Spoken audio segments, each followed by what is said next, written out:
Karibu Guava XP 101, ni podcast ambayo tutakuwa tunaelezea masuala ya biashara na teknolojia. Jinsi gani ambavyo biashara zinaweza zikatumia teknolojia katika mauzo, masoko, lakini hata uendeshaji. Naitwa Shadrack, ni Master Guava XP. Kwa hiyo leo katika Guava XP 101 kwa tunajibu maswali ambayo watu wanauliza mtandaoni, lakini hata maswali ambayo watu wameweza kututumia na kuweza kuyajibu. Kwa hiyo tutaanza na swali la kwanza.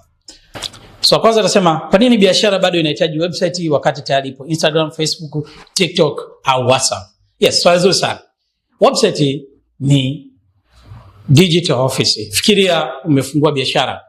Umeshakuwa na ofisi ambayo ni physical, umepanga kwenye jengo, lakini sasa unahitaji kuwa na website ambayo yenyewe itakuwa ni alternative sema.